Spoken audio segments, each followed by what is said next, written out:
Avec Vincent, on a pu rentrer dans l'une des voitures électriques les plus luxueuses au monde et elle est fabriquée, co-créée par Huawei.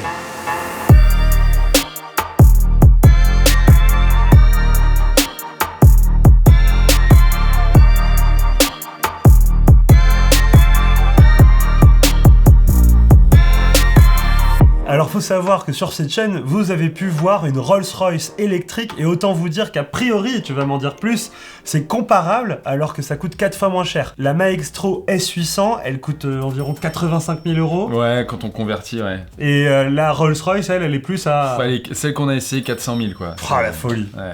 Hop hop hop. Vos panneaux solaires produisent de l'électricité. Et parfois plus que ce que votre maison consomme durant la journée. Quand il y a un surplus, toute cette électricité repart dans le réseau. C'est un cadeau que vous faites à votre fournisseur d'électricité et c'est surtout de l'argent en moins pour vous. Et il y a une solution, stocker chez soi l'électricité produite en trop pour l'utiliser plus tard quand le soleil se couche. Voici donc les batteries Zendur prêtes à l'emploi qui permettent de redistribuer intelligemment l'électricité que vous avez produite en trop dans votre maison. Alors si vous avez déjà des panneaux solaires et n'importe quel onduleur, le premier bundle sera parfait pour vous. Dedans il y a le module intelligent, le SolarFlow 2400 AC+, et une extension de batterie, la AB3000L, ainsi qu'un compteur intelligent, 3CT, qui s'installe sur votre tableau électrique. Avec ça, pas de perte d'électricité, et Zendur s'occupe en toute autonomie d'alimenter votre maison. Le but, c'est d'éviter au maximum de faire appel à votre fournisseur d'énergie. Le second pack, lui, il est parfait pour ceux qui veulent partir de zéro. C'est presque le même pack, avec la batterie intelligente SolarFlow 2400 Pro, mais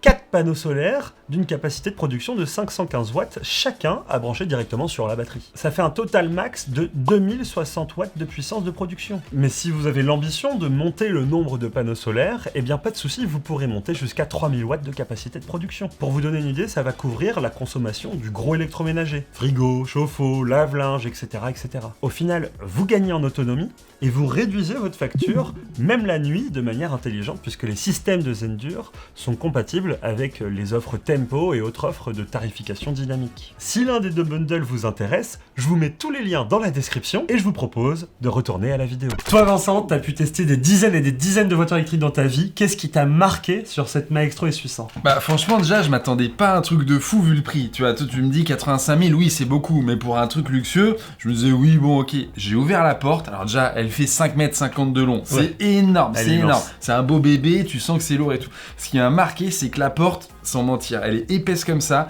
Quand tu rentres dedans, tu claques la porte, t'entends plus rien à l'extérieur. Et la moquette, mais c'était l'épaisseur. Ah oui, comme dans un hôtel à Dubaï quoi. Ah ouais, mais franchement, l'épaisseur des sièges. Après, on a fait les premiers tours de roue. Il y avait une puissance. Alors, je crois qu'elle fait quasiment 700 chevaux parce que t'as jusqu'à 3 moteurs. Elle existe en version 100% électrique. La recharge, elle est ultra rapide. C'est à peu près 15 minutes le 10 à 80%.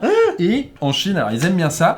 C'est ce qu'on appelle le prolongateur d'autonomie. C'est-à-dire que t'as 2 moteurs électriques et t'as un moteur thermique qui sert uniquement à recharger la batterie. Et donc avec ça, tu fais plus de 1000 km d'autonomie quoi. Ah mais c'est ouf ce système, je connaissais pas. Ouais, alors ça va arriver en Europe, ça arrive déjà en Europe d'ailleurs sur de plus en plus de modèles. La Chine est friande de ça, en fait ça permet de voyager dans des zones où t'as pas de borne de recharge, tu fais un plein et en gros le plein te recharge la batterie. C'est rentable un truc comme ça ? Alors financièrement non, parce que ton plein te coûte très cher et en vrai en Europe, vaut mieux se limiter à la version électrique puisque t'as des bornes partout, alors encore plus en France, en Allemagne et tout, et même en Italie ou au Portugal, c'est carrément ok. Ok. Moi je vais te dire un truc, quand j'ai vu cette voiture à l'extérieur et qu'on est rentré dedans, je suis pas très connaisseur de voitures de luxe, mais ça m'a forcément fait penser à la Rolls-Royce. Toi t'en as pensé quoi ? Bah ouais, alors on a testé la Rolls-Royce Spectre sur Voltaire, alors c'était pas moi, c'était JB et Robin, mais clairement on peut voir sur les images que c'est quasiment un copier-coller sur les matériaux utilisés, sur un petit peu les couleurs, alors même si les coloris en Chine c'est un peu différent, hein, c'est pas exactement la même culture qu'en Europe, mais clairement ils ont voulu, et ils s'en cachent pas, recréer l'atmosphère du luxe à l'européenne, du luxe Rolls-Royce, et ça va même jusqu'au ciel étoilé, tu sais le fameux ciel où justement il y a des petites lettres dedans, et signature. Qui fait, signature Rolls-Royce, bah ils l'ont repris. Les jantes, pareil, t'as des jantes qui font un peu penser à Maybach, la marque de luxe de Mercedes. Et par exemple, dans la Rolls-Royce, il y avait des petits éléments en plastique pour venir réduire les coûts. Ici, en Chine, c'est impressionnant. T'as l'impression qu'il y avait que du cuir et des matériaux nobles, quoi. Ah ouais, donc c'est vraiment du très très haut de gamme. Ouais. Et par contre, à l'inverse, je trouve qu'il y a beaucoup de différences avec une Rolls-Royce dans l'approche technologique. Franchement, oui, c'est un truc qui m'a marqué. Quand tu rentres dans cette voiture, c'est un cinéma, c'est des écrans partout, des petits smartphones à enlever des portières. Ouais. C'est hyper marquant, quoi. C'est pas étonnant, c'est une voiture qui est faite par Huawei, donc... Alors, oui et non. En fait, c'est un peu particulier, c'est-à-dire que Huawei, c'est pas comme Xiaomi. Xiaomi, ils ont créé une voiture de A à Z, c'est eux qui font tout. Ils prennent l'acier, ils font la carrosserie, ils font les moteurs, les batteries. Ici, Huawei, ils ont un peu fait les frileux parce que c'est pas eux qui font la voiture.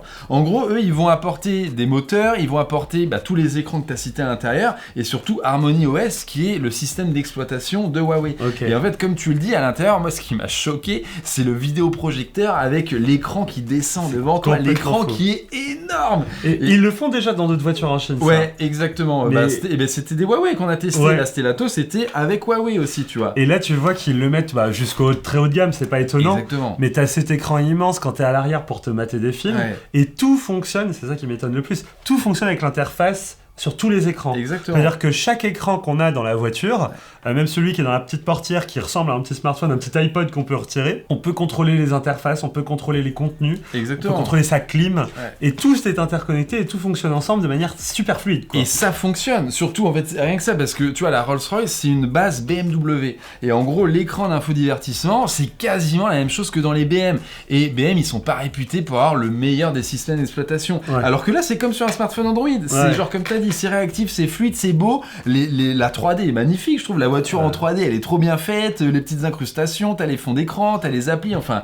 Et ça, pour moi, c'est là où il frappe fort. Et tu vois, quand tu dépenses 400 000 € dans la Rolls et que t'as l'écran d'une BM, t'es un peu en mode Oui, non mais là clairement, comment ils arrivent à réduire autant les coûts les Chinois sur ces voitures électriques de luxe? Alors c'est une très bonne question, d'ailleurs c'est pas que luxe, et en fait on a écrit un article sur Frandroid super intéressant, basé sur une enquête française.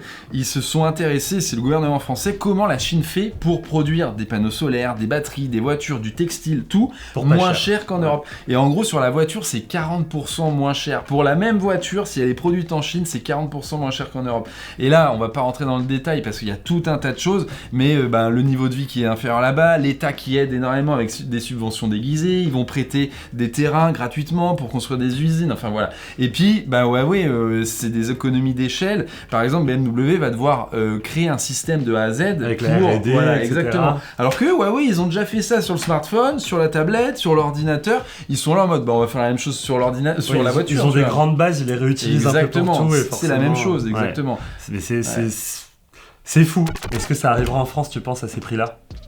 Alors, franchement, c'est difficile de répondre à cette question. Je pense que dans les années à venir, on verra pas les voitures de Huawei arriver. Alors, il y a des rumeurs. Les Aito, elles arriveraient en Europe. Les Aito, en gros, c'est la marque de Huawei un peu plus entrée de gamme. Là, Maestro, c'est le très haut de gamme.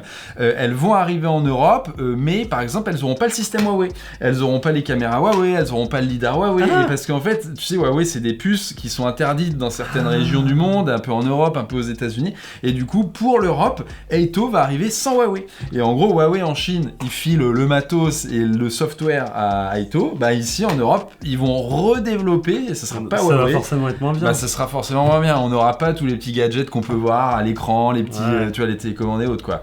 Alors attention, parce que sur la Maestro ou les voitures Huawei, tout n'est pas parfait non plus. Oui, il faut pas enjoliver. Non. Faut pas croire que c'est rêvé. C'est très bien, mais les voitures chinoises, elles ont un problème, et je suis pas le seul à le dire, ils sont pas amoureux de la conduite comme on l'est en Europe, la conduite un peu dynamique, la conduite un peu engagée. Eux, là-bas, c'est full confort, et c'est pas forcément un problème. Mais quand on est habitué à une conduite comme en Europe, où on aime bien ressentir la direction, on aime bien ressortir un peu les accélérations, là-bas, c'est filtré, c'est lisse. Alors que même la Rolls, qui est un tempérament très confort, il y avait quand même un petit tempérament joueur, un truc qui était sympa, tu vois. Alors qu'ici, ça va plutôt être un gros paquebot sur lequel on va rouler à 130 sur autoroute, et c'est tout, quoi. Ouais, d'accord. C'est pas des voitures de sport du tout, quoi. Non, pas du tout. Mais au-delà du confort, ces voitures chinoises, toi, électriques, un peu haut de gamme, est-ce que tu penses que sur tout le reste, elles peuvent rivaliser avec ce qu'on fait chez nous? Ou quand même, il y a d'autres sujets Non, alors il y a des technos très intéressantes et pratiques pour le coup. Tu as autant l'écran de vidéoprojection, tu te dis est-ce que je vais m'en servir souvent ou pas? Bon, pourquoi pas. Par contre, il y a un truc qui m'a bluffé, c'est les roues arrière directrices, qu'on a déjà en Europe sur certains modèles, mais la Rolls par exemple ne les a pas. Et ça en gros, c'est que les roues arrière vont tourner à l'inverse des roues avant à basse vitesse, et ça va permettre de faire un créneau très facilement. 5,50 m de long, faut aller la garer la voiture, tu vois. Donc ça par exemple, c'est cool. Et après, il y a autre chose où ils sont carrément en avance, c'est la conduite autonome. Parce que là, je sais pas si tu te souviens, le conducteur à Shenzhen, il nous avait activé la conduite autonome. Ouais, et c'était bluffant, mais vraiment bluffant. T'as l'impression qu'il y a quelqu'un qui l'a conduit à distance tellement elle prend des décisions facilement. Ouais, de manière réactive, et il conduit assez dynamiquement. Enfin, tu vois, il se laisse pas marcher sur les pieds hauts. Donc, non, ça, j'ai été bluffé. Ouais, la conduite autonome, c'est une vraie démonstration d'intelligence de la part des voitures, quoi. Tout à fait. Sinon, au-delà de ça, dans cette Maestro S800 là, il y a d'autres trucs qui t'ont marqué, genre les petites fonctionnalités un peu folles. Ouais, 2 trucs, moi je dirais. Le premier, c'est le four qui fait frigo d'ailleurs, et il y en a 2 dans la voiture. T'en as un au milieu, aux places arrière, et t'en as un sous la coudoir centrale, aux places avant. Et en gros, ça te permet soit de tenir au frais ton coca, ou soit t'achètes un burger, tu le mets à l'intérieur et tu le maintiens au chaud jusqu'à 50 degrés le temps que t'arrives chez toi. Ouais. Donc ça, en Europe, on connaît pas du tout la techno, et là, c'est même pas propre à Huawei ou à Maestro, c'est disponible sur plein de voitures beaucoup plus abordables, quoi. Ouais. Il y a aussi un truc, moi j'ai vu, les phares. Ouais. Ils ont une espèce de truc artistique avec le ciel étoilé qui est repris dedans. Exact. C'est complètement fou ça. Pourquoi nous en France on a que des phares un peu basiques, un peu chiants. Ouais. C'est spécifique à la Chine ça ou... Ouais, alors oui, parce qu'en fait en Chine ils sont beaucoup plus flexible, on va dire, qu'en Europe pour le visuel des phares. Et donc en fait c'est une question de réglementation, on n'a pas le droit en Europe d'avoir ce type de phare. D'accord. Et par exemple c'est le cas pour Zeekr, une marque chinoise.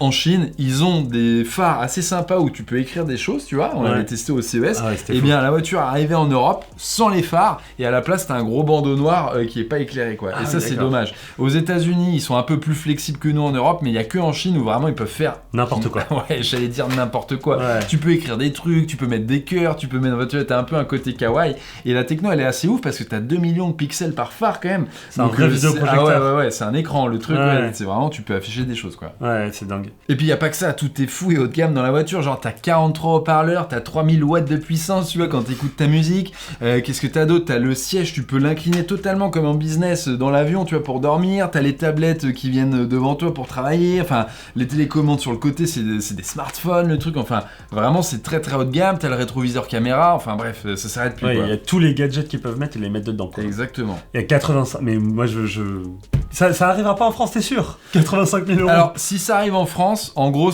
il faut compter le double en prix, parce que t'as les taxes, quand les voitures chinoises sont produites en Chine et vendues en Europe, t'as des surtaxes, t'as tout le réseau de concessionnaires à créer, d'entretien, etc. Ça coûte cher. Exactement, ça coûte très cher, la publicité, personne connaît cette marque en France, tu vois, enfin... Et donc, s'ils arrivaient en France avec Huawei, ce qui est très très hypothétique, faudrait compter, allez, au moins 140 000 €, ce qui est pas cher par rapport à une Rolls. Oui, qui est 4 fois plus cher. Mais qui achèterait une voiture inconnue à ce prix-là? Ouais. Risqué. Ouais. Ça, c'est le modèle ultra luxe de Huawei, mais est-ce qu'il y a d'autres voitures phares de Huawei que tu retiens en Chine? Ouais, en fait, il faut savoir qu'il y a 5 marques différentes, allez, même 6 marques, on va dire, qui gravitent autour de Huawei dans la voiture. Donc, t'as Maestro, c'est le plus haut de gamme. Ouais. Après, t'as Aito, ça serait la marque qui arriverait en Europe. Stellato, on avait pu essayer aussi, c'était quand même assez haut de gamme, mais moins luxueux, on va dire. Et après, t'as Luxid, donc là, c'est des voitures un peu plus tech, on va dire. T'as Avatar, ça, c'est des voitures qui sont totalement what the fuck en termes de design et même dans l'habitacle. Et puis, t'as SAIC, qui est un peu plus lambda, on va dire. Donc, bref, tu vois, il n'y a pas qu'une marque. Ils arrosent vraiment tout le marché, c'est assez avec fou, tous les prix aussi. Exactement. Ouais. Et moi j'ai une question, Vincent, toi qui es expert dans la voiture électrique, parce que moi je suis trop content d'être monté dans une voiture comme ça, c'était comme Disneyland, j'en pouvais plus. Et je vois, j'avais besoin d'avoir cette discussion avec toi pour bien tout comprendre. Il y a un truc que je me dis, mais on est dans la merde nous en Europe avec nos voitures, enfin ça pue. Ouais, alors... Oui et non, en fait oui, parce que clairement si c'était le marché, le libre marché, et que Maestro vendait cette voiture du jour au lendemain en Europe, ça ferait mal. Alors t'as toujours la notoriété, les gens ils achètent une Rolls pas juste parce que c'est une voiture haut de gamme. Il y a le nom de la marque. Parce qu'il y a Rolls. Les gens achètent une Porsche parce que c'est Porsche, tu vois. Et donc il y a cette discussion où je pense qu'il y a quand même certaines personnes, ils s'en foutent et ils préféraient acheter la Maestro pour 4 fois moins cher ou pour même 2 fois moins cher, tu vois.